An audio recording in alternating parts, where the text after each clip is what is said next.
Keyboards, which layout is best? As with everything in life, it's a matter of balancing pros and cons and figuring out which suits your needs and preferences. A 100% is big, spacious, and comfy. It's the SUV of keyboards, but like an SUV, it takes up way too much space on your desktop, leaving little room for your mouse and making it an awkward reach.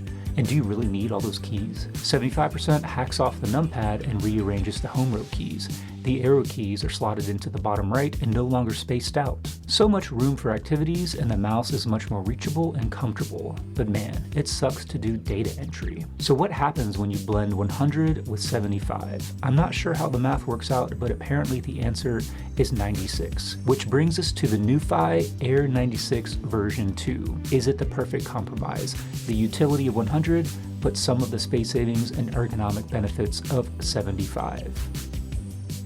So this is the first 96% layout keyboard that I've tried, and when Nuphy reached out to me asking if I want to take a look at this keyboard, I specifically asked for the Air96 over the Air75 version 2 because I already have a couple of different 75% layout keyboards, but I'd like a numpad. So it's taken me a little bit of time to get used to figuring out where the arrow keys are because it feels like a full-size keyboard, like the arrow keys should be somewhere over here, but they're not. They're in the same spot as the 75% keyboard. I'm not sure if this is standard for a 96% keyboard, but they have added little notches on the up arrow key and on the 5 over here on the numpad to help you find those keys and guide you on your journey to a 96% layout. Nuphy did send me this keyboard, as I mentioned, but they don't have any input into the content of this video. They are not going to be able to see it before anybody else does, but I did check the sponsored video box because that's what it says you should do. If you get a product sent to you for free,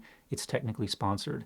But aside from this, that is the only level of sponsorship. In this video, we are going to take a look at the features and specs of the Nuphy Air96 version 2. We're going to take a tour of the keyboard and see what's in the box, what you get with it, and my overall impressions of the keyboard.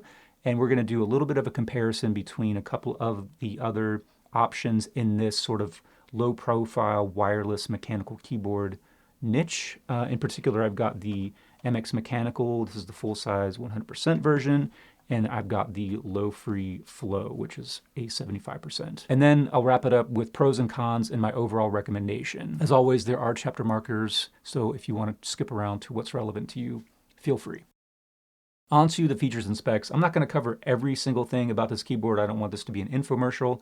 Feel free to go to Nuphy's website. You can find out everything you need to know about this keyboard, in particular what's different about the version 2 in comparison to the version 1. This is a low-profile ANSI 96% QMK VIA mechanical keyboard. It's wireless, and you can connect to 3 devices over Bluetooth and a 4th device with the included 2.4 gigahertz dongle. Over Bluetooth, it has a 125 hertz polling rate, and over the 2.4 gigahertz dongle, it has a 1000 hertz polling rate.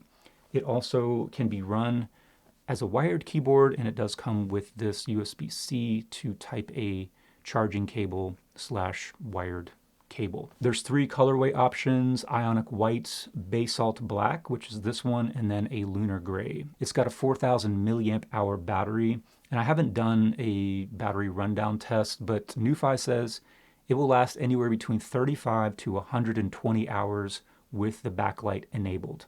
That's a pretty big gap, but of course there are options for the backlighting, you know, how bright it is, different effects modes, so I guess it'll all depend on those kinds of things.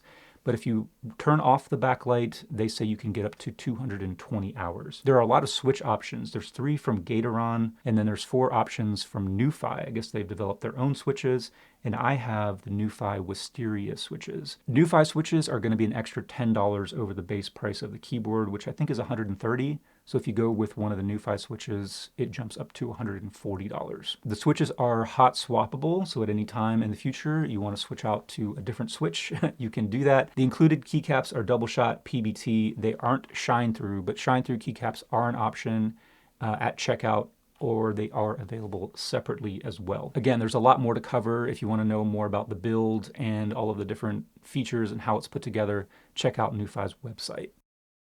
The Nuphy color scheme might not be to everyone's taste. I'm not sure how I feel about the yellow spacebar. I kind of like the teal and the red on the escape and enter keys. My wife said it's a little toy-like, But again, your mileage may vary. However, the overall build of this keyboard and the way it looks, I quite enjoy. It has a clear ABS plastic bottom case. I love this. I don't know what it is about this look, but I have a Ducky 1 mechanical keyboard that's fully ABS plastic. I kind of wish this was like that as well, but the build of this and like the lack of flex is definitely better than that one because the rest of this is aluminum. I haven't even peeled this, so you get to witness that. How exciting. You can see it has adjustable feet, so you have a tall angle like so, and then a mid angle. And then on the back side, you can see the USB-C port over here, and on the upper right hand side is the Mac OS and Windows layout switch, and then next to that is off, and then wired, and then wireless. It comes with a ton of stuff, extra goodies, and the whole unboxing experience is really nice. I didn't do that on camera, but we already talked about the included cable for charging and connecting it wired. It does have a key puller and a switch puller included. You get some different switches to try out if you would like to. It does have some additional keys. So you have Windows layout keys here and then also Mac keys. So you're gonna have to switch those based on which one you would like to run it as. It has a Q&A little booklet, commonly asked questions, FAQ if you will, and then an instruction sheet in various languages. The back side of that is a poster. Also comes with stickers. Let's do a little bit of a comparison with a couple of the other low-profile mechanical keyboards that I have here. The Logitech MX Mechanical. This is the full size, but there is a 75% version. It's called the Mechanical Mini. And then I have the Lofree Flow. Nuphy hasn't skimped on anything in terms of the physical features of this keyboard. It's not missing anything that you would typically find. It's got the two-way adjustable feet. It has physical switches to switch between macOS and Windows. It's got wireless over Bluetooth and a dongle and can run wired. Comparing that to the MX Mechanical, this only has a one-stage adjustment for the angle. It does have Bluetooth and a dongle, but there's no wired option with this keyboard, so it's wireless only. The Lofree is Bluetooth or wired, so there's no dongle option on this one, and it does not have any feet to adjust the angle. In terms of software customization, the Lofree does not have any software customization as far as I'm aware. The only way you can customize this, I would imagine, is firmware updates from Lofree. MX Mechanical, you have to use the Logi Options Plus software, which you download and install onto your computer, which works really well and gives you a lot of customization of this keyboard. The Nuphy is QMK and VIA compatible, and I don't know what those things are, or I didn't know what those things were until getting this keyboard. VIA is basically QMK, but with a graphical interface, which is much more user-friendly. QMK probably would be right at home to programmers, coders, people who can get into the back end of a computer and know what the hell is going on. Either way you want to do it, both of those give you full customization of this keyboard. And the really nice thing about them is that you don't have to download anything and install it onto your computer. VIA is a web application, so you just go right to that website, enable your keyboard, and then get to customizing it. The world is essentially your oyster with customization of this keyboard.